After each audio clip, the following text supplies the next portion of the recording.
Hey everybody, Paul Mack here with another viewer question. This one is from Andrew McDonald 7077. He says, Paul Mack, would you do a video or two on the joining on the corners of the log buildings and emphasize the how-to? I sure will, Andrew. I'll do the best I can. Now I'm just going to go over 4 basic log building notches, and there's probably a whole bunch more out there, and there's modern ways to make these notches, but I'm assuming that you're going to want to know how to make these notches with the more traditional tools. So I'll cover these 4 basics, and I'm using a little demonstration model that I built several years ago for my live demonstrations and homestead conferences and so forth. And it's starting to get a little bit weathered, so I guess I left it outside too long. So just ignore that. As you can see, each of the 4 corners represent these 4 basic notches that I demonstrate from time to time. And we're going to start with the simplest one and kind of work our way around. The simplest log notch to make would be what's typically called the saddle notch. And all you need to make this notch is an axe. In fact, my daddy showed me how to make that notch when I was a little boy. It's why it's called a saddle. It kind of dips, curves like a saddle, or maybe it goes on there like a saddle, however. But you can make this just by hewing it out with an axe or a hatchet. The main thing to remember is that the notch always goes, how do I say this? On the bottom. The saddle always goes on the bottom. The log that it's sitting on is left round. And so you basically just carve that out.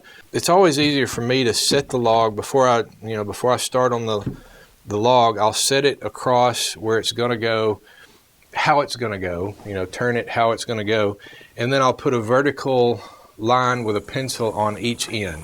Use a level to get it, good and plumb. And then I can turn it upside down, making sure that my pencil mark is vertical.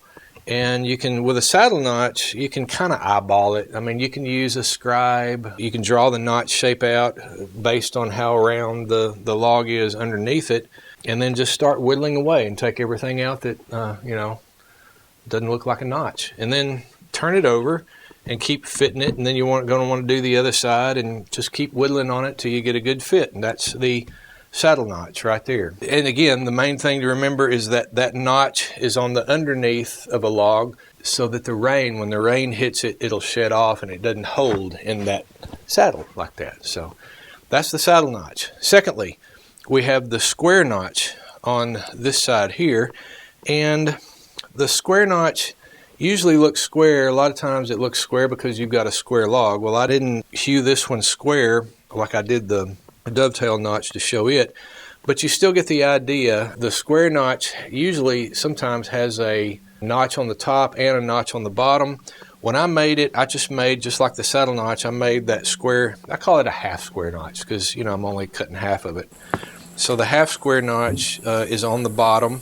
The tools that you would need for this would be, a saw. You could use a hatchet, a saw, and then you take a chisel and a hammer or the back of your hatchet or whatever, and split that wedge off after you make that cut. And then there's your half square notch. If you wanted a full square notch, you'd do the same thing for this side, and that would fit on there like that. It's basically the notch I used when I built my log chicken house. And you're going to want to watch that video too. I'll have the link in the description below. Since this type of notch doesn't lock like for instance, the dovetail or the diamond notch I'll show you, it would be easy for these logs to slide off. So this is not necessarily the notch that I would use on a barn that I would be keeping large animals in, because if they get raucous in there and they could blow a wall out because it's not locking in. But for a chicken house or a corn crib, it's a fine notch to make. I've seen a lot of them in this area, a lot of old corn cribs and that kind of notch in this area. The third notch is what's called the diamond notch, because it's got a 90-degree angle right here, And one of the simplest ways to make a diamond notch would be to use an old square like this one, and you would take it and you know, put your log where it's going to go before you make the notch, and take a pencil and draw that 90-degree angle. That would be the top of your diamond on that log. Just like with the square notch, you would take a saw and cut down right here, and then cut down right here, 2 cuts. Take your chisel and knock that wood out, knock that wood out there, knock that wood out there, and then you've got your diamond. And you just keep on going from there with the next log that fits on top. Trying to keep that, you know, completely vertical so you don't get off on those notches. That is the diamond notch. I actually built a little cabin, ended up being kind of a playhouse for my kids in Tennessee, and I used the diamond notch for that little log building. So fourthly and lastly, you have what's called the dovetail notch. And that's a beautiful notch. It's the trickiest one to make. It involves this requires more carpentry. You want to keep all your angles the same so it looks beautiful and it's not tacky looking. But you cut down here and you take a wedge, or you can hammer on the back of your hatchet with a mallet or whatever. Basically, the dovetail would be a notch that you would use on square logs that you've already hewn square. Occasionally you find dovetail notches here in Arkansas. They were kind of rare here. It was almost as if, I have a theory, it's almost as if the farmers were not quite as carpenter oriented as some of the farmers back east, and they just wanted to throw up a barn, throw up a corn crib quickly, and they mainly used that square notch or the saddle notch and just got it done. So those are the folks I came from. So you don't see a lot of dovetail notches around here. They are it's a beautiful notch to behold. The other beauty about this dovetail notch is that it does lock, so that it'd be great for a barn that you are gonna keep larger livestock in, because once you get all the weight on it, it won't blow outward and it locks together. But again, you can see here it's got this angle here and then this angle here, although there's a lot of damage. My model has seen better days, I think.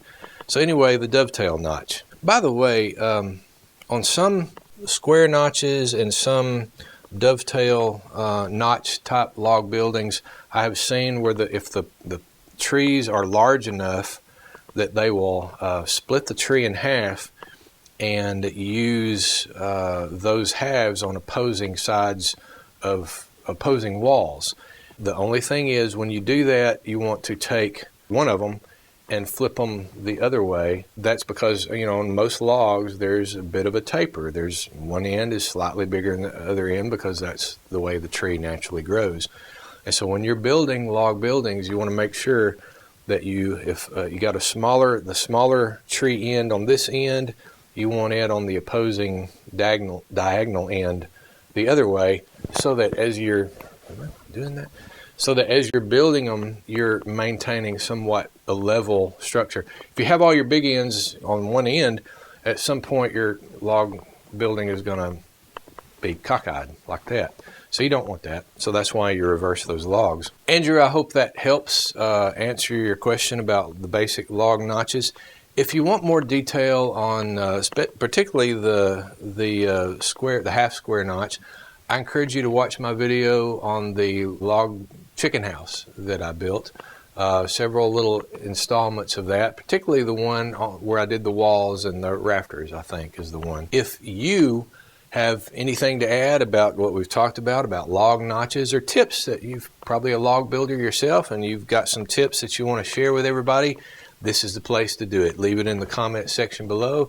Everybody will enjoy and benefit from reading from your expertise. So please do that. And if you have a question about log building or anything farmical in general, please leave it in the comment section. If I like it and I think people will find it interesting, we'll do it. We'll feature it in one of the upcoming shows. So please keep that in mind. I'm Paul Mack. Until next time, happy notch making, log building.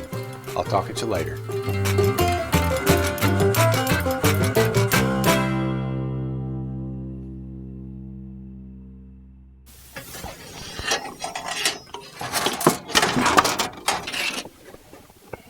that really hurt. Ow. At least I'm not bleeding.